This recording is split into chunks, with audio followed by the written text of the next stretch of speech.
In this video, we're going to talk about if you're getting any tingling or numbness in your hands or your arms when you're rowing, what are some exercises that you can do for it? So let's get into it. Okay, so when it comes to numbness and tingling, first, pay attention to what you're doing on the rowing machine. And if you're noticing while you're rowing, check out this video on things to pay attention to while you're on the rowing machine that could be contributing. But if you're looking for exercises and things to do off of the rowing machine, that's what this video is about. I want to apologize for not having videos. I hope that more are coming out soon. The biggest issue is this thing was supposed to be out of my gym space and it still isn't. We are currently digging a hole to get it outside. So once that's out, I will be way more consistent about making videos, and my apologies. So off of the rower, one of the things we want to kind of figure out is where is this pain, numbness, tingling coming from? Sometimes it can actually come from our neck, sometimes from our shoulders, sometimes our elbows or wrists. It can come from us doing different positions in different areas of our body. Now, the nerves are in our spinal cord, which is right in the middle of our body, and they're in our neck. And then they come out of the neck on both sides. They go down and through the armpit, and then basically into our arms and give us sensation, our ability to move our muscles, and things like that. So when that numbness and tingling is happening, it's usually the nerve being aggravated somewhere along that path. Now, something you can kind of do is stand with your arms by your sides and head in a neutral position. Move your head in different directions. So ear to shoulder, you could do that both directions. Then go back, go forward, and rotating. Now, I don't recommend you do those as fast as I just did it. I just want to give you all information, but go slow, pay attention in between to, did it increase anything down my arm? If it did, then it might be happening closer to your neck area, and I recommend checking out this video on what to do on the rowing machine if rowing is making that worse, so that you don't aggravate it more from rowing.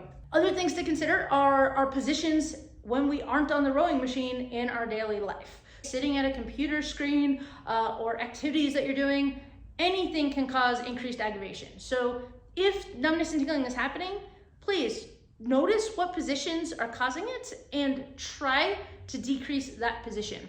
The more you can do to stop the aggravation of the nerves, the better. The longer that the nerves are aggravated, the longer it takes for them to heal and not give you as much numbness and tingling. So whatever those activities are, they're important to pay attention to, and ideally change your position so that it's not increasing it.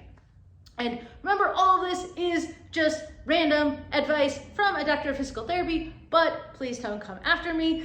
Please see a healthcare professional if you have symptoms, they're not getting better, but these are some tips and tricks that you can try.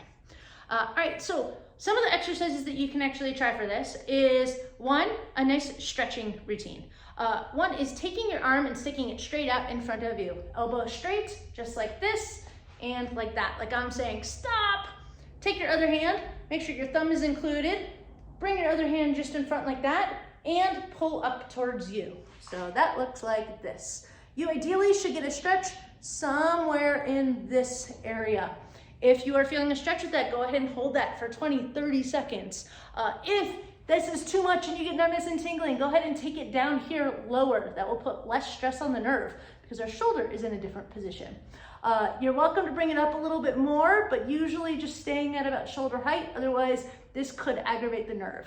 If you're feeling any of that numbness or tingling, decrease it and stop. We don't want to aggravate that. So that's the first one. Then the next one is the opposite. Bring your arm down like this, taking our hand in front and pulling in like that.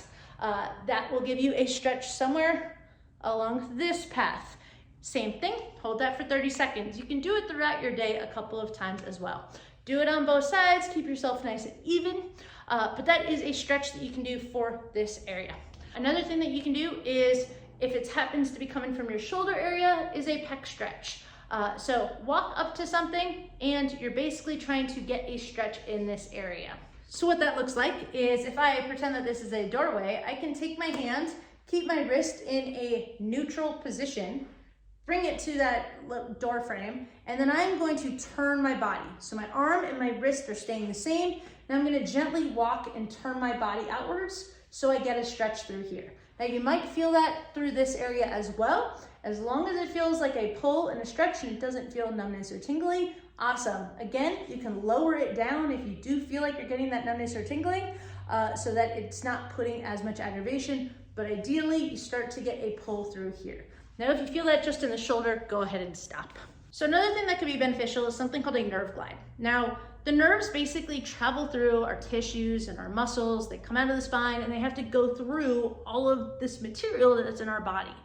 So as it's going through, sometimes it can just kind of get stuck. So if this is my nerve, and I'm sorry for my example, it's the best way I know how to describe this, but if it's going through the tissues and the tissues are just tight together, the nerve, if it's trying to move, it just can't move.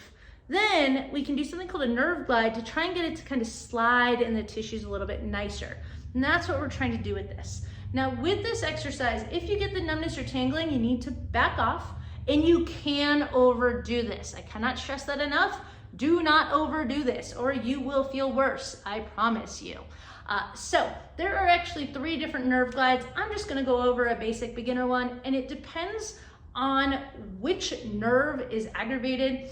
Primarily, there are 3 that get aggravated in your arm and your upper extremities. So I'm just gonna go over one of them. And the goal is to find a position that doesn't aggravate it. So to do this nerve glide, what we're gonna do is bring our arm out to our side and bend our elbow at 90 degrees. Now, pretend that there is a string attached from your head to your neck.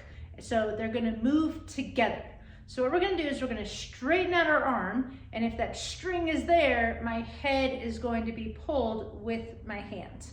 So I'm just gonna come out, and then if that string is attached to my head and I'm moving my head in, back to neutral, I'm gonna bring my arm back up to neutral. So it's essentially just like this. If you get numbness or tingling with this, what I recommend is decreasing, kind of starting with just your arm and seeing, do you get that numbness or tingling here? If you do, don't go fully straight out. If you don't, add in the neck movement, but just don't go as far. Now for this, you can 100% overdo this. So please only do this once a day for a max of 10 of them. Now this is the beginner version of it. There are things that you can do to make this harder, but I want to keep this as simple as possible for y'all. So that is one of the nerve glides that you can try if something is kind of happening in that area and you're feeling that increased tension. Now, if it's coming from your neck, if you did those tests at the beginning, another thing you can do is actually add in neck stretches. So if I'm having tingling and stuff on this arm and I go like this and feel something increasing, we are not going to go in that direction as an exercise. We are actually going to go the opposite way to stretch out the muscles on the side that is being affected. If you happen to do this and you only feel something on the side you are going towards, stretch the opposite side. So I feel it here, I'm gonna go that way to stretch, and I'm not gonna do this way as an exercise. You can do that again for about 30 seconds, just like this other one. Hold, relax. Our neck does not like quick movements. Think of it like whiplash in a car. So really go slow with these movements is the key. So a neck stretch can be helpful. Another one that you can do is going ear to shoulder like this, and then looking down towards your armpit. So again, that's ear to shoulder and looking down at your armpit. And that will change a little bit where you're feeling the stretch. You might feel it in a little bit of a different area. But that can also help this area. Now, if you find that it's coming from your neck, another exercise that you can do is actually kind of creating a double chin to get these neck muscles, these flexor muscles in the front, to really work to help stabilize and support your spine. And what you would do is basically you pretend like you're nodding yes, but you just do the very, very, very beginning of it. So if I were to do this, it would be just, it's a tiny bit of a nod down. Then what you can do is think about bringing your head backwards. So if I were like against a wall, I would be bringing the top of my head, the back of my head towards the wall. And you're basically creating a fun little double chin. Now it's important to keep your head nice and neutral forward. Try not to look up. You're just going straight back like this. Holding that for a few seconds and then relaxing. You can also do this laying down. And that's a little bit easier to do. So if you find that this is difficult or increases any of the your symptoms, try it laying down in a bed take the pillow away and just lie flat down and give this a shot. So that's something that you can do to kind of work these muscles and kind of give a little bit of space for those nerves through the spine. You're just changing your neck position a little bit. Do about 10 of those, hold for 3 seconds, relax. Once a day.